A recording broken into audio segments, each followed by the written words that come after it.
जनाब इस बारे में बात करने के लिए हमारे साथ मौजूद हैं मिफ्ता इस्माइल साहब नून लीग से। तो आइए उनसे पूछते हैं। अस्सलाम वालेकुम जी मिफ्ता साहब, ये बताइएगा कि खान साहब ने अपोजिशन पर इल्ज़ाम लगाया है कि आप लोग बैरूनी साजिश का हिस्सा बन गए हैं, बाहर से पैसे लेकर हुकूमत के खिलाफ मुहिम चला रहे हैं। क्या वाकई ऐसा है? आज से 6 महीने पहले अक्टूबर में जब पीडीएम ने अपने 23 मार्च के जलसे का ऐलान किया था तो खान साहब ने कोई बात नहीं करी थी। फिर उसके बाद पीपल्स पार्टी जब जलसे का ऐलान कर रही थी और फरवरी के अंदर तो खान साहब ने कोई बात नहीं करी थी। हम तो 1 साल से खान साहब को हटाने की ये तहरीक में पीडीएम को लेके चल रहे हैं, तो ये खान साहब को आज अचानक कैसे याद आ गया? और फिर अगर बात है सचमुच खान साहब भी समझते हैं कि कोई बैरूनी साजिश है माज़अल्लाह, तो फिर कौम के सामने ये रखें ना। फिर ये बात क्यों नहीं कर रहे बताएं। कभी तो आप कह रहे हैं कि लोगों ने पैसे ले लिए, कभी आप कह रहे हैं लोगों ने ज़मीर बेच दिए, कभी आप बोलते हैं बैरूनी साजिश है।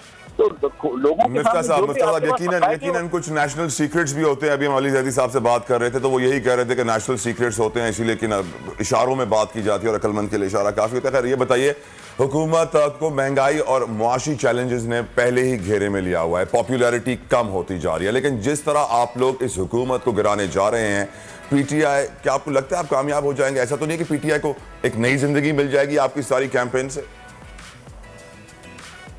ये बात आपकी दुरुस्त है कि ये हुकूमत जिस किस्म की गवर्नेंस कर रही है, पाकिस्तान रोज का रोज दलदल में फंसता जा रहा है।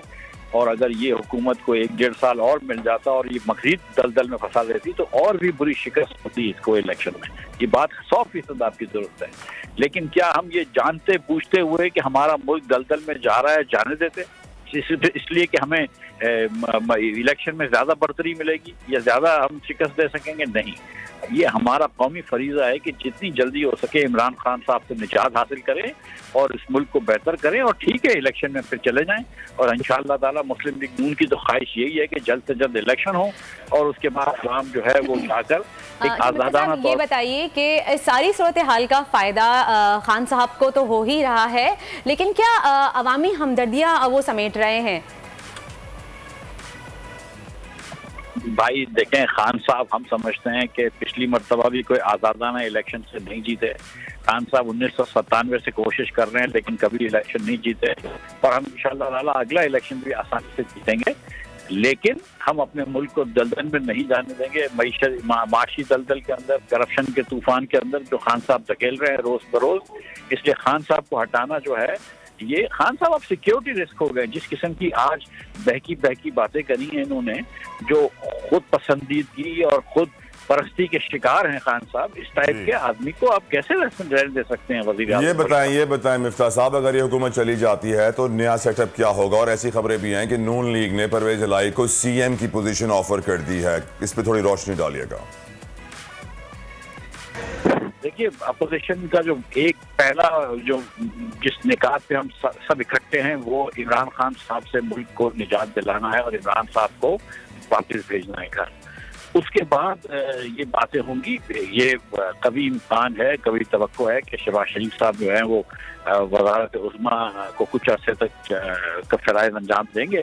पंजाब के वज़ीर आला की मेरे ख्याल से अभी बातचीत हो रही है। हो भी सकता है कि चौधरी परवेज इलाही साहब वज़ीर आला बन जाए, हो सकता है कोई और। मतलब ये मिफ्ता साहब के अगर पीडीएम की काफ लीग से पंजाब की वज़ारत आला पर डील बन जाती है तो नून लीग को कोई भी एतराज नहीं होगा। Am I right? जी, मैंने जैसे गुजारिश करी ना कि ये हम अकेली पार्टी नहीं है, 4 पार्टियां हैं, कई पार्टियां हैं इसमें, तो सब मिलकर मुशावरत के साथ फैसला कर रहे हैं। तो पहला फैसला ये है कि सबसे पहले खान साहब से निजात दी जाए। उसके बाद ये है कि फिर उसके बाद हुकूमतों का, पंजाब की और की हुकूमत की बात करी जाए। तो इसके अंदर अगर इत्तेहादियों का तमाम लोगों का ये फैसला होगा कि परवेज इलाही साहब को हुकूमत दी जाए, तो मेरा नहीं ख्याल है कि नून लीग जो है वो अपनी कोई बहुत ज्यादा इंसिस्ट करेगी कि नहीं ऐसा नहीं होना चाहिए। राइट। मिफ्ता साहब ये बताइए, पीडीएम का आज का जलसा पीटीआई के गुज़िश्ता रोज के जलसे से बड़ा होगा या नहीं? इस पावर शो में आप क्या करने जा रहे हैं? कुछ रोशनी तो डालिए थोड़ी सी। आप अगर देख लें कि कल जब मरियम और हमजा, शहबाज शरीफ साहब और मरियम नवाज शरीफ साहब निकले हैं, तो कितनी देर ख्याल से रात के 2 बजे तो शाहदरा पहुंचे हैं फिरोजपुर रोड से मॉडल टाउन से लाहौर पे, और फिर सुबह 5 बजे के करीब गुजरांवाला पहुंचे हैं। आज भी गुजरांवाला में अल्लाह की मेहरबानी से बहुत बड़ा जलसा था। इस वक्त वो गुजरात की तरफ जा रहे हैं, वहाँ पर एक बहुत बड़ा इनका इस्तकबाल होगा। फिर सराय आलमगीर में एक बहुत बड़ा जलसा होगा, मेरे ख्याल से 12 बजे के बाद ही होगा, 11-12 बजे। तो एक अवाम का एक जम्मे गफीर इनके साथ चल रहा है, और मौलाना साहब के तो हजारों में लोग आ चुके हैं। तो मतलब मैं समझता हूँ कि न सिर्फ पीटीआई के ये इमरान खान साहब के जलसे से बड़ा होगा, बल्कि इससे डबल से ज्यादा बड़ा होगा। और खान साहब के जलसे में तो आपको पता है कि कुर्सियां दूर दूर लगाई गई हैं, 5600 तो कुल कुर्सियां लगाई गई हैं। और बहुत बहुत शुक्रिया मिफ्ताह इस्माइल साहब हमारे साथ थे। सब्सक्राइब करें और बेल दबाएं ताकि कोई खबर रह न जाए।